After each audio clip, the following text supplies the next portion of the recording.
अरे अरे बेटा ये क्या कर तू के कहला झाड़ू लगा के तोरा के आ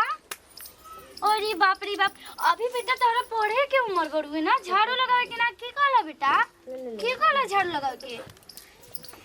ई सब हम जानत नहीं के कर तू तो के कह सकेला दीदी न कह सकेली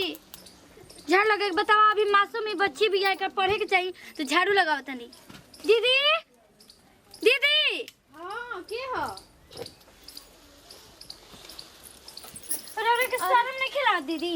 इतना छोटा मासूम बच्चे से रोज झाड़ू लगवाओ तनी हम एकरा के झाड़ू लगा के ना कोनी तू बस करी दीदी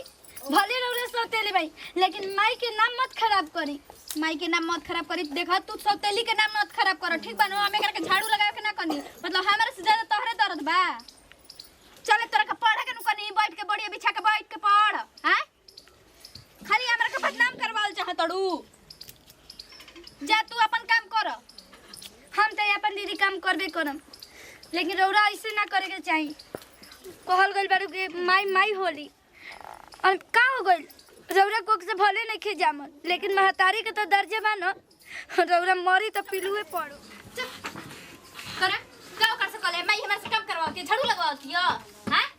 शिकायत करे खातिर शिकायत खाली गावत रहतड़ू धक बनिया आइट के तुर देहिम अपन माई के खड़े चबागुलो अभी बदनामे क के हमरा के रख देले बाड़ू चल हे बर्तन धो धो ए बर्तन वो अपन घर देखते नहीं खे आ जाती है दूसरा के घर झाके अरे हम सौतेली नहीं कहानी हम देख लेम अपन के ठीक बा ना अरे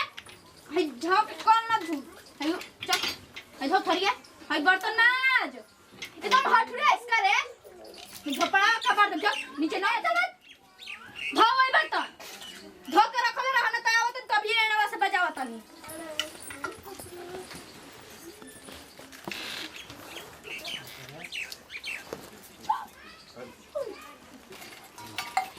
अरे अरे ए बुची क्या करतलू मम्मी होली हां होने कहां वाली रे आओ हे रहो तो तू ही बर्तन मारतलू हां का जी का करतली है जा तो आओ आया आवत नहीं का हजी बुचिया बर्तन माजती है देखत नहीं हुई जा ओहो रोवा नहीं खिनु जानत आजकल के लड़की बदमाश हो जती एकरा कोनी पढ़ त ई का कहती मम्मी और नाम खेलम बर्तन माज के खेलत ये बताई दे तनी बताओ एती एती लेकिन के बर्तन मजना से तो काम चली ये जी मतलब जैसे ला तो हम कह देले बनी माजे के वो तरी रोवा के हमरा के कहत लड़की जो है सब देश का विकास करे वाली कुल लड़की है सो है पढ़ावे लिखावे के चाहिए कि देश का विकास करियो सो लड़की के सोचतलू कि आजकल के छोटे में शादी ब्याह कई कुल मत सोचनी कभी भी लड़कन छोट बच्चन के पढ़ावा लिखावा देश का शान है सो गुबु गुबु का बोल देनी रोग समझ में आवत है हम मतलब कह देनी क्या कलो सब चीज ना कली तो मम्मी देखी हम बता दे अरे वो खेल कूदे में कह देती हम कनी बर्तन मत मजा और तने बटे त खंगार के निया रख दी हम बाद में मार दे चलो बुच्ची ऐसन काम मत कर ठीक ना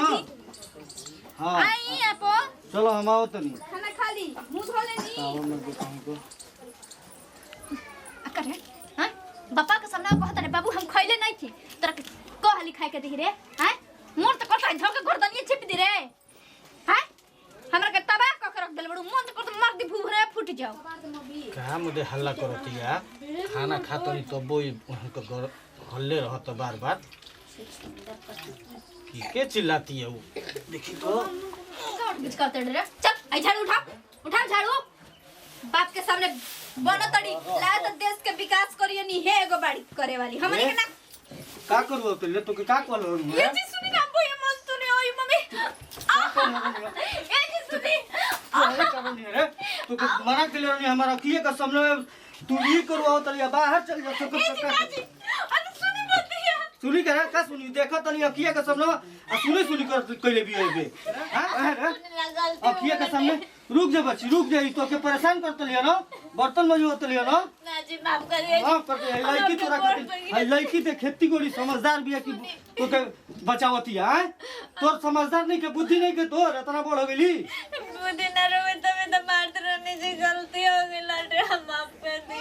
गलती हो गेला कहत नहीं कि 20 बार बच्चन के पढ़ावल जाला लिखावल जाला मुझे हमके माफ कर दे रे लगी माफ कर दो बुची, आइंदा कब होके के ना चाहिए ऐसा काम। ना जी ऐसा कबो अब कभी भी ना होगी। चल पढ़ा, चल घर में ले जो।